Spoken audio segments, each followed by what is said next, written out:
আমরা যদি আমাদের জীবনের এই 5টা এমকে কন্ট্রোল করতে পারি তবে আমাদের জীবন আরও অনেকখানি সহজ হতে পারে এবং অনেকখানি বেটার হতে পারে।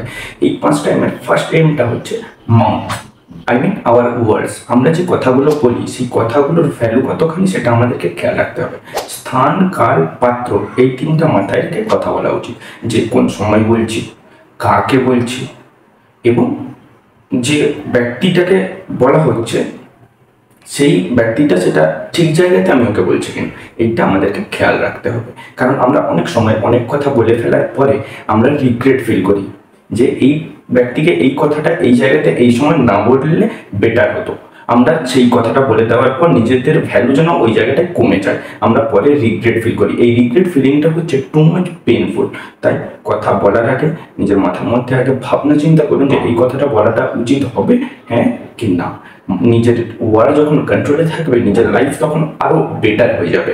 নিজেকে তখন আপনি কন্ট্রোল করতে পারবেন, নিজের ভাবনা চিন্তাগুলোকে, নিজের কথাগুলোকে আপনি নিজের কন্ট্রোলে রাখতে পারবেন। সেকেন্ড এম হচ্ছে our mind, because hair mind refers to the our thoughts.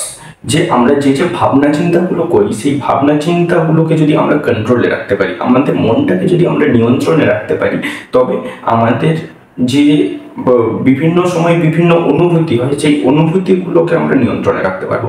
কখনো হাসি পাচ্ছে আমাদের, কখনো দুঃখ হচ্ছে, কখনো আমরা খুব খুশি থাকছি, কখনো আমরা অনেক সময় রেগে যাচ্ছি। এই সমস্ত যে অনুভূতিগুলো আমরা এগুলোকে কন্ট্রোলে রাখতে পারি আমাদের ভাবনা চিন্তাগুলোকে যদি কন্ট্রোলে রাখতে পারি।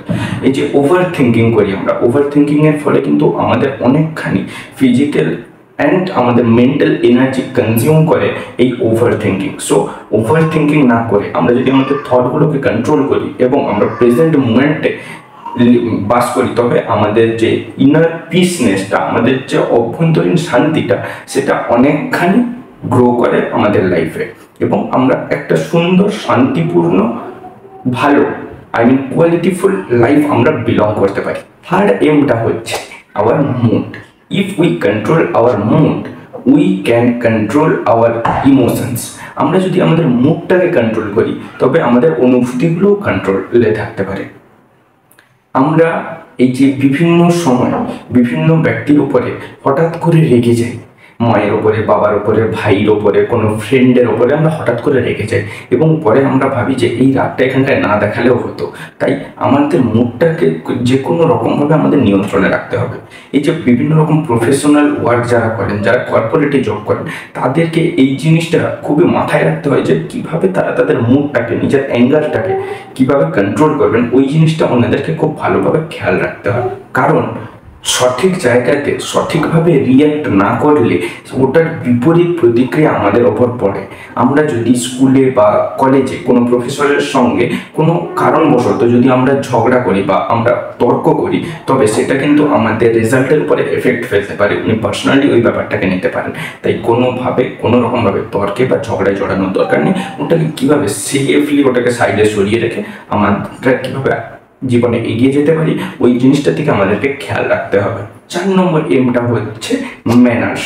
আমরা এই যে ম্যানার্স জিনিসটা আমরা বলে থাকি না যে ওই ছেলেটা বা ওই মেয়েটা, ওদেরকে ছোটোবেলা থেকে ম্যানার্স ফ্যামিলিতে শেখানো হয়নি। হ্যাঁ, ম্যানার্স কেউ কারোর ফ্যামিলিতে গাইডেন্স ভালো থাকার কারণে খুব ভালো থাকে, আর কারোর ম্যানার্স খারাপ হয়ে যায় বন্ধুদের সঙ্গে পড়ে।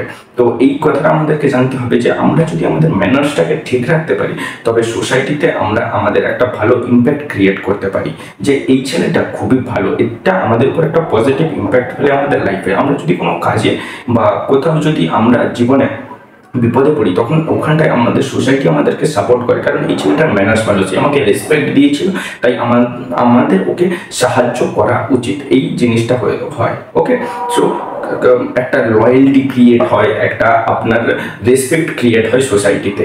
তাই নিজের ম্যানার্সটাকে ঠিকঠাক রাখার জন্য যা যা করণীয় আপনি সেই সমস্ত কাজ করুন। আপনি রেসপেক্ট দিন আপনার যে বয়সে যারা ছোট ওনাদেরকে রেসপেক্ট দিন, আপনার যে বয়সে যারা বড় ওনাদেরকে রেসপেক্ট দিন। নিজের বন্ধুদের সঙ্গে থাকাকালীন ওদের সঙ্গে একটা ফ্রেন্ডলি এনভায়রনমেন্টে আছেন, তারপরেও আপনি নিজের উপরে কন্ট্রোল রাখুন এবং যেটা ঠিক ওটা বলুন এবং যেটা ঠিক নয় বা যেটা আপনার পছন্দ নয় আপনি সোজাসুজি বলুন, এতে আপনার ম্যানার্সটা ধরা পড়ে। 5 নম্বর এবং লাস্ট এমটা হচ্ছে মানি। মানি হচ্ছে আমাদেরকে জীবনে অনেক বড় বড় বিপদের হাত থেকে রক্ষা করতে পারে। তাই আমরা যদি এখন আমি স্টুডেন্ট এবং আমি কিভাবে টাকা বাঁচাবো, আমার যে হাত খরচের জন্য যে টাকাটা আছে আমি ওটা বাঁচাতে পারি। আমি ছোটোখাটো এদিক ওদিক কাজ করে, যেগুলো ফ্রিল্যান্সিং ওয়ার্ক করে আমি সেখান থেকে টাকা ইনকাম করতে পারি। বা আমার জমানো, আমি যদি পরিবার থেকে কোনোরকমভাবে টাকা পাই বা স্কলারশিপ পাই, ওই টাকাটাকে আমার জমিয়ে রাখাটা উচিত। কারণ একটা রিসার্চে বলেছিল যে আমাদের মেন্টাল হেলথের সবচেয়ে বড় বিপজ্জনক স্ট্রেস হচ্ছে ফিনান্সিয়াল স্ট্রেস। কারণ আমরা যখন ফাইন্যান্সিয়ালি ক্রাইসিস আসে আমাদের জীবনে, তখন আমরা যে স্ট্রেসটা নেই ওটা আমাদের মেন্টাল হেলথকে সবচেয়ে খারাপভাবে এফেক্ট করে। তাই ফিনান্সিয়াল স্ট্রেস যাতে আপনার জীবন না আসে, তাই সেভিংস করাটা ভীষণ প্রয়োজন। তাই টাকাকে আলতু ফালতু জায়গায় খরচ না করে যে জায়গাটায় খরচ করলে আপনার উন্নতি হবে, আপনার আর্থিক, সামাজিক এবং আপনার অভ্যন্তরীণ উন্নতি হবে, আপনি সেই জায়গায় টাকাটা খরচ করুন। না হয় আপনি ওই টাকাটাকে আপনার সেভিংস করুন, ওটা আপনার ফিউচারের গ্রোথের জন্য কাজে লাগবে। তো এই 5টা এমকে আপনি কন্ট্রোলে রাখুন: mind, mood, manners, money and mouth. এই 5টা জিনিসকে আপনি কন্ট্রোলে রাখতে পারলেই আপনি কিন্তু আপনার জীবনের উপরে একটা কন্ট্রোল নিয়ে আসতে পারবেন। এবং আপনি যদি আমার পরবর্তী এই সমস্ত ভিডিও দেখতে চান, তবে এখনই আমার চ্যানেলটাকে সাবস্ক্রাইব করে ভিডিওটাতে লাইক করে দিন এবং কমেন্ট করে জানান যে আপনি কোথা থেকে আমার ভিডিওটাকে দেখছেন। তো দেখা হচ্ছে পরবর্তী ভিডিওতে। জয় হিন্দ, বন্দে মাতরম।